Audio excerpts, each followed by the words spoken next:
নমস্কার বন্ধুরা, welcome back to Sriparna's blogs. আশা করি আপনারা সবাই ভালো আছেন। আজকের রেসিপি হচ্ছে কই মাছের তেল ঝাল। তার জন্য কিন্তু আমি বেশ পাকা দেখে কই এপিট ওপিট করে নুন আর হলুদ দিয়ে ভেজে নিয়েছি। ওই তেলে আরও কিছুটা সর্ষের তেল দিয়ে কিন্তু আমি দিয়ে দেবো 1 টেবিল চামচ মতো গোটা জিরে।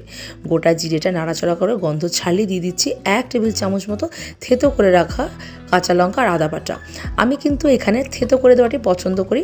আর আবারও বলছি, এই রেসিপিটা কিন্তু আমার একান্তই, আমি এইভাবেই কিন্তু তেল ঝালটা রান্না করি। তো এর মধ্যে আবার দিয়ে দেবো কেটে রাখা টমেটো, একটা মিডিয়াম সাইজের টমেটো দিয়ে দিয়েছি। তার মধ্যে আমি নুন 1 টেবিল চামচ মতো জিরে গুঁড়ো, 1/2 টেবিল চামচ মতো ধনে গুঁড়ো, 1 চা চামচ মতো হলুদ গুঁড়ো আর 1 চা চামচ মতো কাশ্মীরি লাল মির্চ দিয়ে এটাকে ভালো করে নাড়াচাড়া করে নেবো যতক্ষণে তেল ছাড়ছে। তো এখানে দেখুন তেলটা ছেড়ে গেছে। এর মধ্যে দিয়ে দিয়েছি ভেজে রাখা বড়ি আর আলুগুলো। এবার বড়ি আর আলুটাও কিন্তু ভালো করে এখানে নাড়িয়ে নেব। অনেকেই কিন্তু বড়িটা লাস্টে দিতে পছন্দ করেন, কিন্তু আমার একটু আগে দিলেই ভালো লাগে। তো এখানে আমি 1.5 কাপ মতো উষ্ণ গরম জল দিয়ে দিয়েছি ঝোলের জন্য। ঝোলটা ফুটতে দেবো। এইবার ঝোলটা ফুটে উঠলে এর মধ্যে দিয়ে দেবো আগে থেকে ভেজে রাখা কই মাছ। তো যেটা বলার বিষয় সেটা হচ্ছে, এক একটা মাছের রান্না কিন্তু মানুষই একই নাম দিয়ে নানা রকমভাবে নিজের মতো করে রান্না করে। তো এই তেল ঝালটাকে মধ্যে দেখুন আমি দিয়েছি বড়ি, দিয়েছি আলু। তো আমার কিন্তু এইভাবেই ভালো লাগে।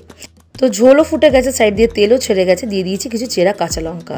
তো এইবার আমি গ্যাসের ফ্লেমটা বন্ধ করে দিয়েছি। ওপর থেকে একটু কাঁচা সর্ষের তেল দিয়ে দিয়েছি, জাস্ট 1 চা চামচ মতো। আর রেডি হয়ে গেছে কিন্তু আমার কই মাছের তেল ঝাল। কেমন লাগলো অবশ্যই জানাবেন। সবাই ভালো থাকবেন, সুস্থ থাকবেন। দেখা হচ্ছে পরের ভিডিওতে। টাটা।